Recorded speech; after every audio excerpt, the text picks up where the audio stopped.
Assalamualaikum warahmatullahi wabarakatuh. Apa kabar teman-teman semua? Semoga tetap sehat ya.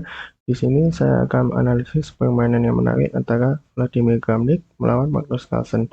Permainan ini terjadi pada Blitzstall Memorial 2012 dan permainan ini adalah permainan satu kilat atau satu blitz. Di sini Vladimir Kramnik memegang putih dan Magnus Carlsen memegang hitam.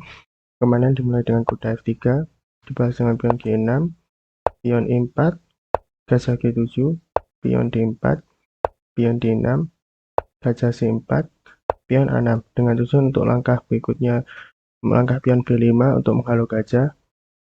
Blokade pendek, sesuai rencana hitam, pion B5, menghalau gajah, gajah mundur ke B3, gajah B7. Pion situ gajah dengan tempo mengancam pion E4. Di sini putih melindungi pion E4 dengan benteng ke E1. Pion E6. Ini adalah langkah kong yang ditunjukkan oleh engine. Di posisi seperti ini, langkah terbaik yang ditunjukkan oleh engine yaitu kuda F6 dengan tujuan untuk mengancam pion E4 dua kali. Misal di sini, kuda C3 untuk melindungi pion E4 dua kali, maka barulah melangkah pion E6. Pion D5 misalkan untuk mengajak pertukaran, maka ditolak saja dengan melangkah pion E5. Pion A4 untuk menawarkan pertukaran pion. Pion B4 menolak pertukaran, di sini sekaligus mengancam kuda. Kuda mundur ke A2 menekan balik pion, maka pion A5 melindungi pion B, pion C3. Di posisi seperti ini, lihat bahwa hitam maupun putih sama-sama sebanding. Kembali ke permainan aslinya. Setelah melangkah pion E6, di sini hitam melanjutkan pion A4. Kuda D7, pengembangan kuda, gajah G5, mengancam menteri. Kuda E7, melindungi menteri dari ancaman gajah. Pion pukul pion, benteng pukul benteng, menteri pukul benteng. Di sini juga mengancam pion E4 dua kali dengan gajah dan menteri. Pion D5. Di sini nggak tujuan untuk melindungi pion E4, namun terlihat bahwa di sini putih memiliki kelemahan pion B2. Namun di sini hitam memilih tidak memukul pion B2 yang gratis, lebih memilih mengembangkan kuda ke C5. Dengan tujuan untuk mengancam gajah, di sini juga menekan E4, kuda D4. Dengan tujuan untuk memutus akses gajah untuk mengancam pion B2, di sini juga menekan pion B5. Namun sebelumnya ini menunjukkan bahwa langkah terjadi posisi seperti ini, yaitu kuda A3. Di sini dengan tujuan untuk mengancam pion lemah B5. Jika semisal di posisi seperti ini, hitam dengan semangat langsung memukul pion B2 dengan gajah, maka ini adalah langkah kong aqua ditunjukkan oleh engine. Karena setelah kuda pukul pion, menteri A5 mengancam kuda, maka gajah C4 melindungi kuda, gajah mundur kembali ke B7. Jelas di posisi seperti ini, putih lebih baik karena perwira-perwiranya menempati petak-petak yang aktif. Kembali ke permainan aslinya, di posisi seperti ini, kita melanjutkan dengan pion H6, menghalau gajah, gajah pukul kuda, gajah pukul gajah, kuda pukul pion G5, nanti A5, menghalau kuda, kuda 1 C3, melindungi kuda, benteng B8. Di sini dengan tujuan untuk menguasai laju B yang semi terbuka. Di sini juga mungkin ada rencana ke depannya. Taktik dengan melangkah gajah untuk mengancam kuda B5 lebih kuat. Di sini putih melanjutkan dengan pion pukul pion E6, pion F pukul pion E6, kuda menyelamatkan diri ke D4, kuda pukul gajah, kuda pukul kuda, menteri B4.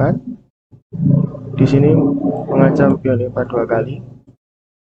Di sini langkah kong aqua ada dibuat oleh Kramnik, yaitu menteri ke G4 dengan tujuan untuk mengancam pion lemah G6. Namun sebelumnya langkah terbaik ditunjukkan oleh engine, yaitu benteng E3 dengan tujuan untuk melindungi kuda. Semisal di sini gajah pukul kuda, maka di sini benteng pukul gajah. Nah, di sini pion putih yang ada di B dan C akan tetap terjaga. Namun dengan melangkah menteri ke G4 ini, Magnus Carlsen dapat memanfaatkan kelemahan petak C3 ini dengan melangkah gajah pukul kuda. Setelah pion pukul gajah, menteri pukul pion. Ya, di sini pion C menjadi lemah. Di sini kami melanjutkan permainan dengan benteng ke E3 dengan tujuan menghalau menteri. Sebelumnya di posisi seperti ini mungkin ada yang bertanya bagaimana kalau seandainya Kamlik melanjutkan dengan benteng ke C1, maka permainan kemungkinan akan berlanjut dengan pion G5, menteri E2, gajah C6, kuda D2, benteng B2, kuda F1. Jelas di posisi seperti ini hitam sedikit lebih unggul karena perwira-perwira putih dalam posisi pasif. Kembali ke permainan aslinya, setelah Kamlik melangkah benteng E3, Carlsen melanjutkan dengan menteri pukul pion C2, H3. Menyusun untuk memberikan petak pelarian H2 untuk raja, benteng F8, mengancam pion F2 dua kali.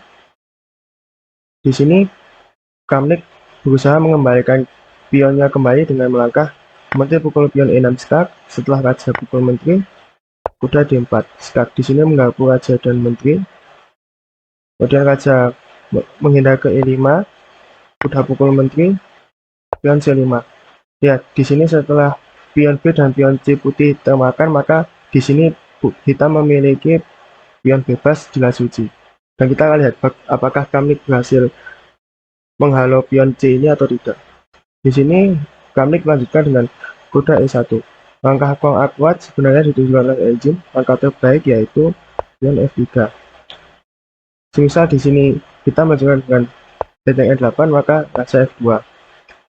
Benteng A2 mengepin kuda, maka benteng E2 melindungi kuda. Raja A6 misalkan mengancam benteng, maka benteng D2. Just di posisi seperti ini memang hitam sedikit unggul, namun kondisi akan lebih baik daripada permainan aslinya. Kembali ke permainan aslinya di posisi seperti ini, setelah putih melangkah kuda E1, maka hitam melanjutkan dengan benteng A8, kuda D3 skak, raja D4, pion E5, dengan harapan agar kita memukul pion ini dan kuda dapat aktif ke depannya, dan disini dengan tempo mengancam pion G6. Namun ini adalah langkah Kong Akwat ditunjukkan oleh engine karena setelah kita melangkah pion C4, lihat di sini pelindung pion E5 yang sebelumnya benteng dan kuda, setelah kuda berpindah, maka pelindung pion menjadi tinggal satu, yaitu benteng. Memang setelah kuda berpindah ke peta F4, maka di sini ada taktik yang dapat dilancarkan ke depannya, yaitu melakukan skak di peta E2 ataupun E6, dan di sini juga mengancam pion lemah G6. Di sini Carlsen melangkah pion pukul pion E5. Ini adalah langkah blunder, kan memang terlihat ini adalah langkah natural karena mengancam kuda, namun sebelumnya engine menunjukkan bahwa benteng E1 melakukan skak dulu adalah langkah terbaik.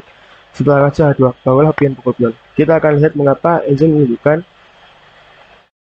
pion pukul pion langsung ini adalah langkah blunder. Di sini langkah terbaik yang ditunjukkan oleh engine yaitu kuda E6 skak. Langkah paksa raja yaitu ke peta D5, kuda C7 skak. Di sini menggabung raja dan benteng. Setelah raja D4, kuda pukul benteng, gajah pukul kuda. Lihat di posisi seperti ini, walaupun gajah berbanding benteng, namun posisi sama-sama sebanding karena di sini kita memiliki pion bebas. Kembali ke permainan aslinya, namun ini adalah permainan kilat atau catur bridge, sehingga di sini sulit untuk menemukan langkah terbaik, apalagi kalau dalam kondisi waktu kritis. Di sini Kamlik melakukan langkah blunder dengan kuda ke E2 skak. Di sini raja berpindah ke D5, kuda C3 skak, raja E6, pion F4. Di sini mengadu pion menolak dengan melangkah ke E4, raja F2, gajah C6 dengan tujuan untuk mengontrol peta B5 agar tidak ditempati oleh kuda. Memang di posisi seperti ini tidak ada langkah terbaik bagi putih. Di sini Kamlik melanjutkan dengan kuda pukul pion. Kemudian hitam melanjutkan dengan benteng A2 skak. Berpindahnya kuda maka peta A2 menjadi lemah. Raja berpindah ke G3, raja D5, kuda F6 skak. Langkah Kong Akwat kembali, raja D4. Di sini mengancam benteng dan di sini juga menekan pion G2 dua kali dengan gajah dan benteng. Benteng menghindar ke E6, mengancam balik gajah. Benteng G2 skak, gajah H4, gajah F3. Di sini ada ancaman skakmat yaitu ke peta G5, semisal pion pukul pion, maka pion H pukul pion, maka akan terjadi skakmat. Oleh karena itu, di sini Kramnik mencegah skakmat dengan melangkah kuda G4, pion C3, benteng D6 skak, gajah C5, benteng D8. Di sini kalau semisal Carlsen langsung melangkah pion C2, maka di sini benteng C8 skak. Kalau seandainya gajah menutup, maka jelas ini adalah langkah blunder total karena akan dibalas dengan kuda E5. Jelas gajah kedepannya akan hilang. Kalau semisal di posisi seperti ini, raja berpindah ke D4, maka permainan kemungkinan akan berlanjut seperti ini.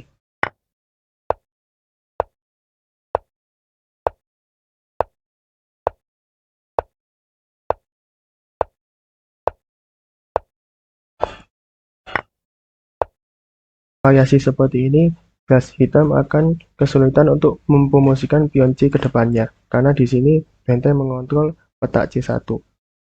Kembali ke permainan aslinya, oleh karena itu, di posisi seperti ini, hitam terlebih dahulu memukul kuda dengan benteng. Setelah pion pukul benteng, pion C2, tepat di posisi ini juga Vladimir Kramnik menyerah. Karena kalau seandainya permainan dilanjutkan, maka semisal benteng C8 skak, maka jelas tinggal ditutup saja dengan gajah, dan jelas di posisi seperti ini tidak ada lagi tempo skak, dan di sini pion C sudah tidak dapat dihentikan untuk promosi lagi. Bagaimana teman-teman? Manuver yang bagus dari Magnus Carlsen hingga dapat mempromosikan pion C-nya dan menyebabkan Vladimir Kramnik menyerah pada langkah ke-44. Demikianlah analisis permainan ini. Sampai bertemu di video selanjutnya. Wassalamualaikum warahmatullahi wabarakatuh.